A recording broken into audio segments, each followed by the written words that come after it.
आप लोगों के लिए एक्सरसाइज 14.1 से क्वेश्चन नंबर 2। इस प्रश्न में बोला जा रहा है छायांकित भाग का क्षेत्रफल निकालना है। छायांकित भाग मतलब ये जो शेडेड एरिया है ना, ये सब के एरिया निकालना है, क्षेत्रफल निकालना है। ये जो आकृति दिया हुआ है यहाँ पूरा छायांकित है, इसका क्षेत्रफल निकालना है।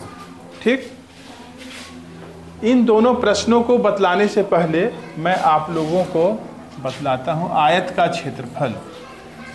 आयत का क्षेत्रफल का फॉर्मूला क्या होता है? आयत का क्षेत्रफल बराबर क्या होता है? लंबाई गुना चौड़ाई। लंबाई गुना चौड़ाई। और त्रिभुज का क्षेत्रफल बराबर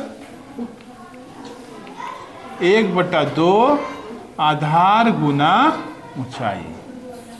ये दोनों फॉर्मूला आप लोग याद रखेंगे। ठीक है, यहाँ पर देखें, इस आकृति में एक बड़ा आयत है और उसके अंदर एक छोटा आयत है ना। तो बड़ा आयत की लंबाई कितना दिया हुआ है?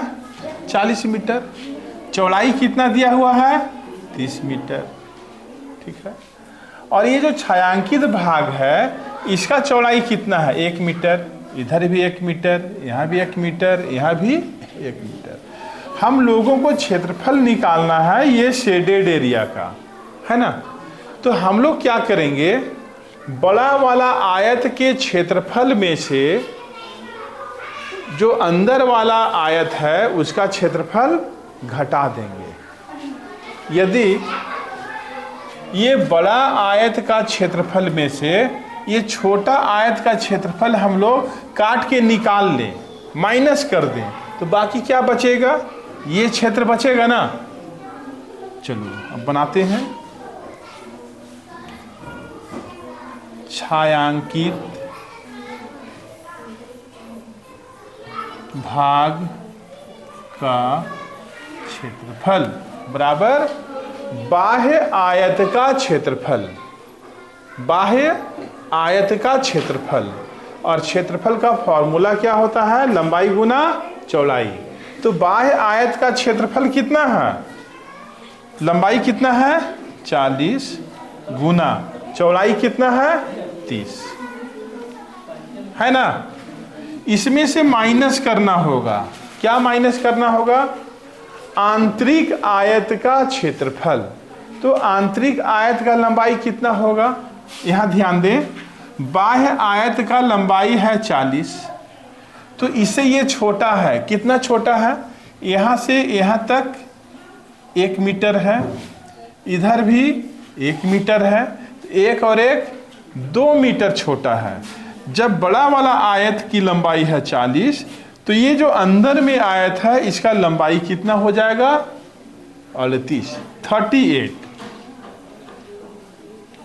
ठीक है, अब इसका चौड़ाई पर ध्यान देना है।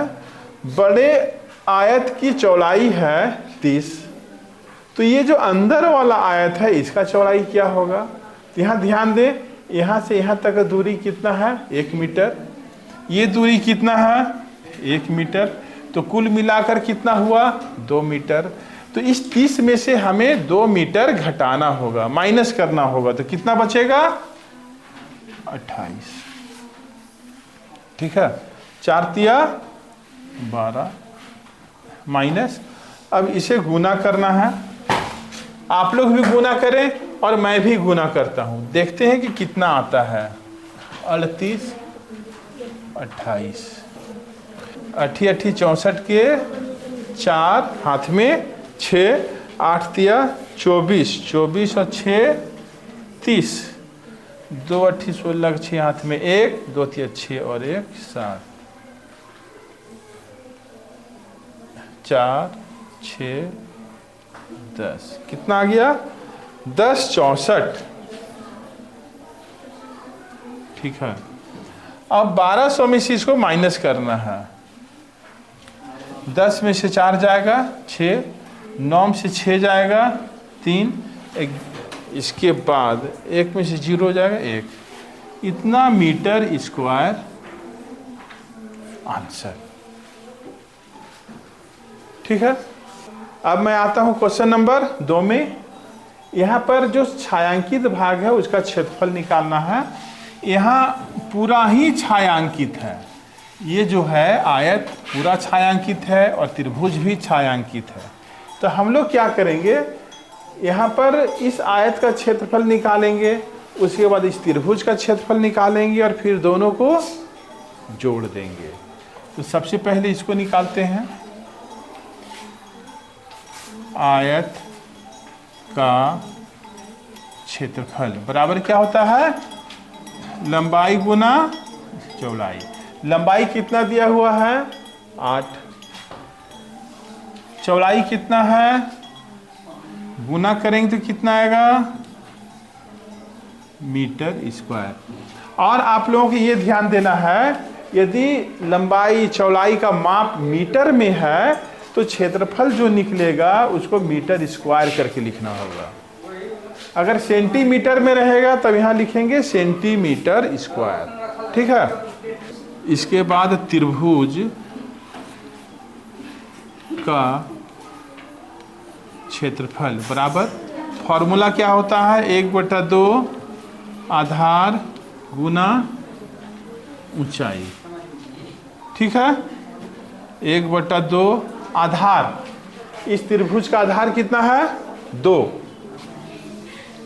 ऊंचाई कितना है मालूम है, यहाँ देखें, यहाँ से यहाँ का दूरी कितना है 5 मीटर, तो यह भी दूरी कितना होगा 5 मीटर। क्यों होगा ऐसा, क्योंकि यह आयत है और आयत में आमने सामने की भुजा आपस में बराबर होती है। क्या होती है, बराबर होती है।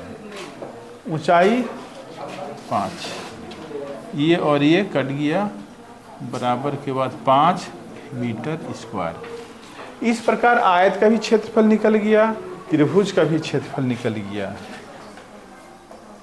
इसलिए छायांकित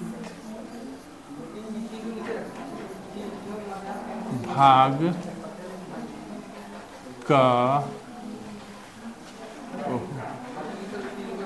कुल क्षेत्रफल बराबर क्या करेंगे, दोनों को जोड़ देंगे। आयत का क्षेत्रफल है 40 और त्रिभुज का क्षेत्रफल है 5, 45 मीटर स्क्वायर आंसर हो गया।